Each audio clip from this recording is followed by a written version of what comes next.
Hey y'all, welcome to the Clock Tower. I'm Colton here with Brandon. It's been a minute since we've done one of these, but we're back. A lot to talk about. A couple of tournaments coming up, some new releases, some cards, and a couple of trends that are worth discussing as well. So, a lot to get to. First things first, Brandon. Finally, Springfest. We know what's happening. We do. So there's going to be three different times for different time zones for Springfest. Each of those time zones can allow up to 128 participants, which we're going to have to sign up for on May 17th. That's when the release date opens for signups. And then the tournament will actually happen on the 29th of May. Realistically, a month and a half out now? Yeah, just about. There will be Vanguard stuff on May 30th as well as June 5th and 6th, but Weiss only happens on May 29th, the first day of Online Springfest. As you said, 128 players, 3 different tournaments. You are allowed to participate in more than one tournament, but the time zones are intentionally set up for people who live in those areas. So there may be some overlap, so definitely worth paying attention to. No times have been announced yet, so we don't know what time things actually begin. Pre-registration begins, like you said, on the 17th at 3 a.m. Eastern, 12 a.m. Pacific, 9 a.m. CET. So depending on where you are in the world, take those times and figure it out. For us, it means an early morning and then immediately going back to bed. There are only 128 slots in each of the 3 different time-spaced tournaments. So there will be limited space available. I anticipate that all of the tournaments will fill up because this is the first Bushiroad sponsored major event since Worlds in January of 2020. So I think we both anticipate that this will be full, so make sure that you get your registration in as early as possible. English format. Beaufry drops on May 21st, so it will be playable if you want to play Beaufry. Make sure you have it in time. Yeah, that's the real challenge with playing Beaufry is actually having the cards. It's just like it is in person as far as, eligibility and rules and all that stuff, so it's just played over webcam. But yeah, May 29th. Again, times not announced for those 3 tournaments. They will cut to top 8. Relatively small margin for error here. Only 1 out of 16 players will make top cut. And it is a singles event for what it's worth. Unlike Springfests of the past, which have been trios, this is a singles event. The prizes for this are to be determined, or at least to be announced. It's the same competitive level as Springfests of the past, except it's singles. Yeah, no, I completely agree. One of the big things is that Springfest for this format is going to be singles. I think that's the biggest difference other than being through Discord. Everything else is trying to mimic the different things that have gone on for past Springfests. Yeah, I think that trying to do trios over Discord could potentially be a nightmare. Dan's Ranch did do a trios event over Discord, and that did go well, but especially if they're going to potentially have overlapping times for the tournaments, having trios on top of that would definitely make it much more difficult. Let's be real. Bushiroad prints a wonderful game, and they do some great things, but they seem to struggle when it comes to the organization element. So, as a player, it doesn't hurt my feelings to see this as singles. I would have loved to have played in a trios. That would have been super fun. I think it would have been really cool if that could have been our first event back. I think the singles is the right call for them. But yeah, finally, after months of waiting and speculating and not getting anything during Weiss Week, we now know we will have Springfest online like they announced, but now we have a date, we have a format, we have some details about registration. All of these months of getting ready and talking about the meta, only to not have a meta to play in for over a year now. We're here.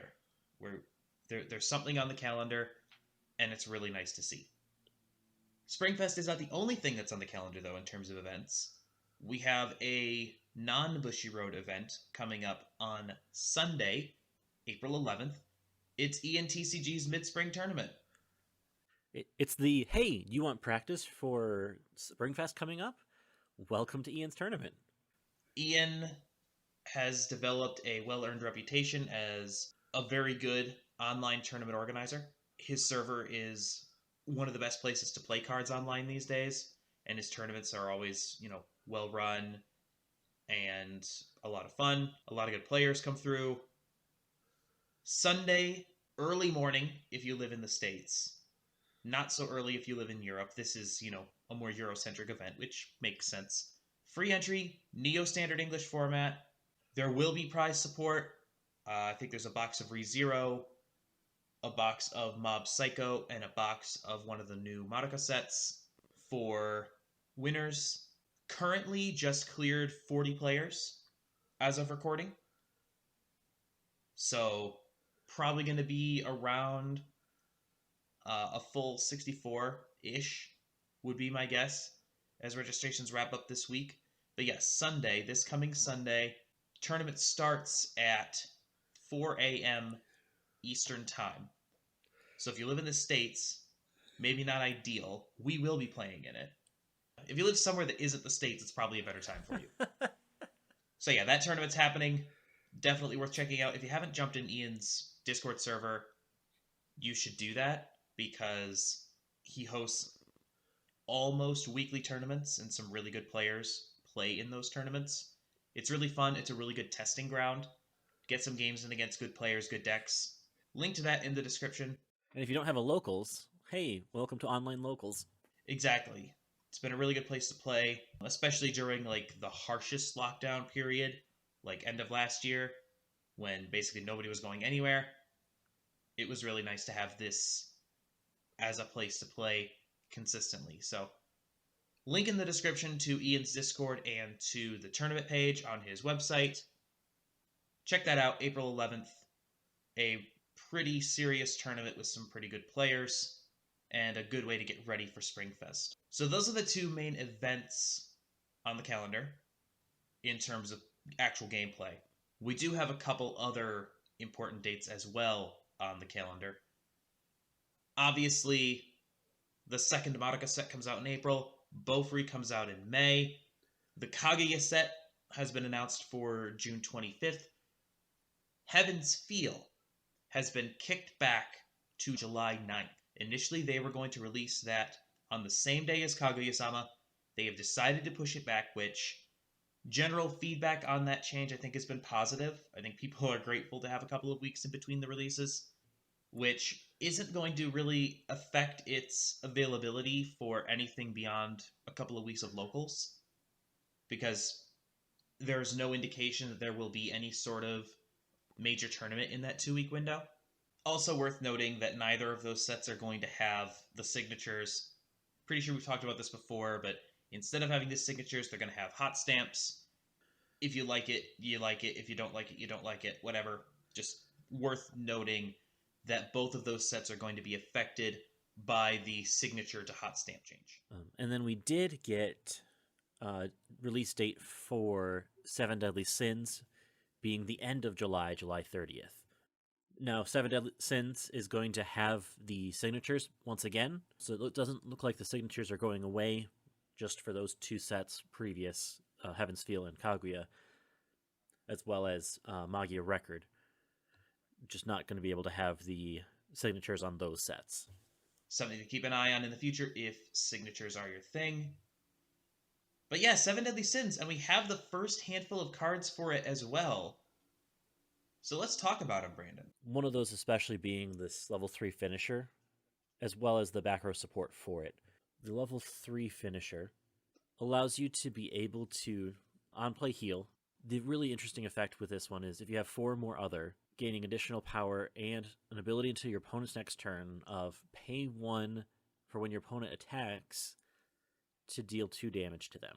Now, this is combined with the back row that gives it hexproof and additional power. This sits at like a pretty impressive board state. Looking at about 16k with essentially being able to reflect damage on your opponent's turn, also on a choice trigger. There's a lot to like about this combo. It gets up to 16 on attack, so it's going to win lanes on offense. Like you said, it does the 2-1 on defense, and it has hexproof when it has the back row.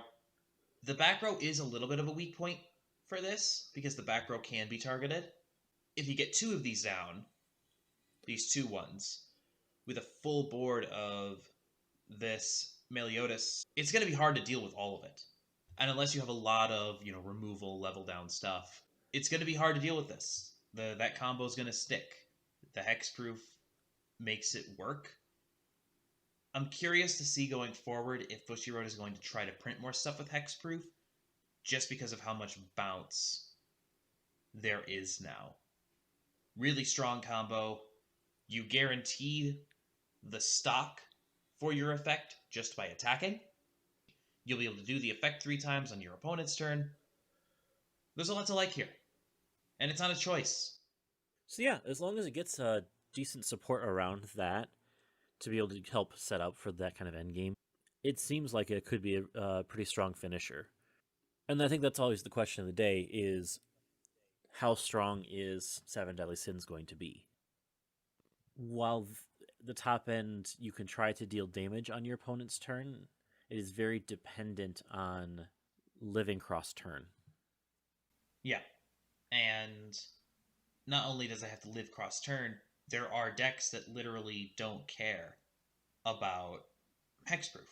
Yeah, there are decks that don't care about hexproof. I'm looking specifically at things like the Konosuba top end. That's the big one. The Konosuba top end, it's on climax play, right? Your Megamine and Union combo. Yeah. So you're not even attacking. All of a sudden, you just clock kick 2 characters off field, and all of a sudden now your top end combo for 7 Deadly Sins is no longer existent. They're not on field, right. And you didn't attack, quote unquote. Mm-hmm. So all of a sudden, you just lost 2 lanes. It dies hard to one of the most widely played sets in the current meta. Like, there's so much Legendary Crimson that got sold. I have to imagine there's going to be a ton of Konosuba at Springfest. So it doesn't play super nicely into Data Live. It plays really poorly into Konosuba. Like, I like this top end. I like it. But I think it has too many bad matchups to be what I think some people were hoping it was going to be, that real strong top of the meta counter. It's not that. It's good. It's fine. It's definitely playable. I would even put it, like, as of right now, no other pieces revealed, assuming that everything else that we get is going to be straightforward profiles we've seen before, like the SPs. 8 choice looks like a solid B tier deck with some really bad matchups. Especially when we look at other English exclusives.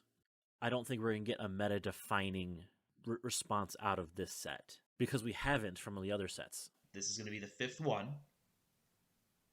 And the first 4 were kind of mixed in terms of their effectiveness and place in the meta. Looking at Cardcaptor Sakura, Batman Ninja, Adventure Time, and then Mob Psycho being the English exclusives. The surveyed part of the community seems to think that Adventure Time, being the most competitive of the English exclusives released in our current meta now. Yeah, I think that when we talked about, a couple of months ago now, what we thought the top 5 decks going into Springfest were going to be, and we said, Data Live, Heaven's Feel, Konosuba, Slime, and Frozen Bonds. For me, Adventure Time is the first one outside that top 5. Mostly because it has, I think, the best top end in English in terms of consistency and damage output. If Adventure Time sees a 3-0 board, it wins the game 80% of the time. And that remarkable consistency keeps it in play as we go into Springfest. The other 3, Mob was more or less dead on arrival. Batman Ninja is Batman Ninja. It's the meme. Cardcaptor was released a long time ago. It was the first English exclusive. And it was pretty okay on release. But then as time went on, it got better.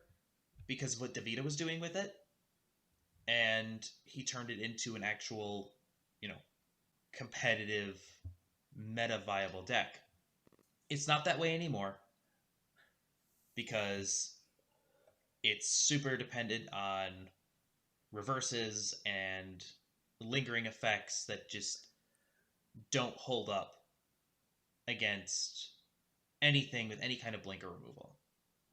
So when Data Live, put a big dent in the soul wall, it really, really wrecked Cardcaptor, which is unfortunate because the deck is really fun. But I think all of this to say, Bushiroad has been real careful, I think, not to release anything as an English exclusive that was going to be a top tier meta list. The level 1 combo is the thing that Bushiroad will nerf with an English exclusive. And early returns on this show what is essentially like the middle of the road okay level 1 combo, which is the cigarettes combo. I would go so far to say is they make fine level 1 combos. Like the combos are fine, but they don't stand out. There's not something that's like super overwhelmingly, hey, we have to play this. This is going to be meta defining. And I think that that's one of the biggest things, especially looking at Seven Deadly Sins. I don't think we're going to get a meta defining response out of this set. There's more promise, I think, than normal because of this choice top end. It's a really good level 3 combo. But to be fair, we also think that about Adventure Time's level 3 combo. Exactly, and it's not as good as Adventure Time's combo. You have more opportunities to try to deny as opposed to Adventure Times, for sure. But that's super, super freaking early. I don't think that can be emphasized enough. We've seen only a handful of cards, and we're still in quarantine, and we're bored out of our minds, Brandon. We need to talk about cards. Let's be honest here. This is entirely speculative because we have nothing better to do right now because there's nothing else to look at. Speaking of nothing better to do, there was a video that was recently released from Alpha Investments talking about Weiss and how he's investing into Weiss, quote-unquote, very heavily. So I know I have stronger feelings about this than Brandon does. So it's entirely possible that in the course of this conversation, I might say something that does not, reflect the opinions of the channel, more me than Brandon. But I will say this. The folks who buy and sell game pieces as commodities are literally the worst thing in trading card games. We've talked about things that we value about card games, right? One of the things, like the thing that I've said on this channel that I care about the most when it comes to card games is access, right? This is why I'm strongly pro-proxy, right? I want to see people have access to the game and not be kept out by prohibitively high costs. I hate that. I hate that more than just about anything in card games. So when somebody who does not care at all about the game or care all about, the characters, the gameplay, the meta, the tournaments, any of that, comes on and says, oh yeah, I own 4,000 boxes of unopened Weiss product that I'm just going to sit on as the price goes up, as more and more people do the same thing. I can sell them later to make a profit. That is infuriating to me. We come from this from from the idea that we want people to be able to enjoy the game. We want people to be able to jump into the game. Because one of the best ways to jump into the game is through playing a set that is something that's near and dear to your heart already. That's kind of how most of us came into this community to begin with. We saw, hey, wait, there's a card game about a set that I loved to watch through the anime. I like this anime, I want to play this set in Weiss Schwarz. If that's how we came in, why wouldn't it be any different for people that are also trying to get into the game too? And we recognize that prices do inflate over time. That's a thing. Right. Yeah, and if you're trying to buy, an old sealed, that's going to be expensive because there aren't many of them. Bushiroad has responded, like we mentioned earlier, with the Data Live reprint. With the older stuff, just the unfortunate truth of the matter is, like, they're not going to be able to reprint those. So there's actual scarcity there. And with actual scarcity, the price goes up. That makes sense. But this is artificial scarcity brought on by people who just buy a bunch of product to create that scarcity so they can sell it for more. That's the problem. That very narrow slice of the Weiss economy is the problem. I want to make that very, very clear. Like, again, local game stores, not the problem. People buying and selling with each other, not the problem. SPs, not the problem. The problem is the people who buy sealed product or buy in-demand cards and then just hold them to sell them later, for the purpose of selling them later. That's a very important caveat, I think. Something to make very clear that that's what we're talking about when we talk about this. There's an opportunity here for people to go out and make the money because people are willing to buy it. Yeah. And I think I'm going to come down on this one specifically is going to be more of, hey, this is out there. People are doing this, but it's only effective if people buy into it. I'm more of the person coming along saying, hey, don't be a scalper. Don't buy into the scalpers. So with the recent confirmation that Data Live will be getting a reprint, first of all, thank you, Bushiroad. You did a good. That's a big win for those of us that care about this game. So thank you for that. Appreciate that. Secondly, if you are not going to participate in meta events, or if you already have what you want for the meta, for, the Bushiroad events, both the upcoming Springfest and Championship Series stuff down the line, if you're either not participating in that or you already have what you need for that, proxy. If you play online, if you play over Discord, if you're mostly playing friendly games, play with proxies if you don't need the physical cards.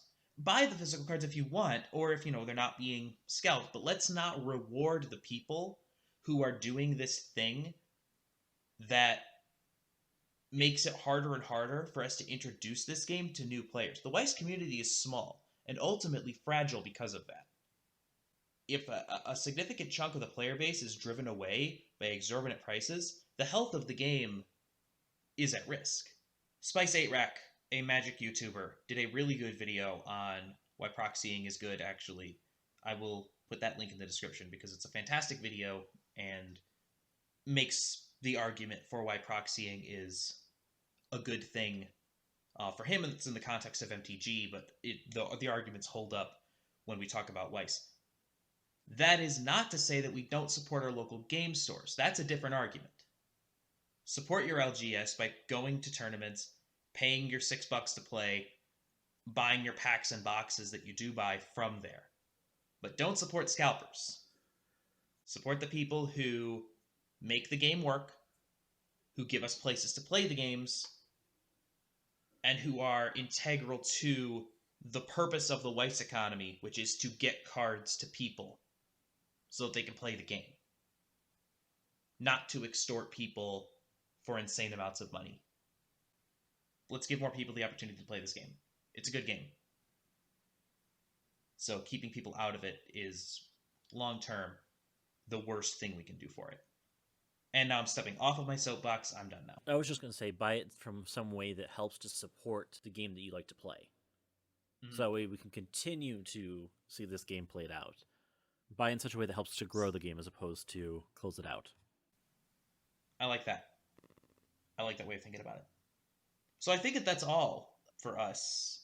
I know that ending on a sermon is everyone's favorite thing about YouTube, especially about card games. But there's a lot of stuff going on.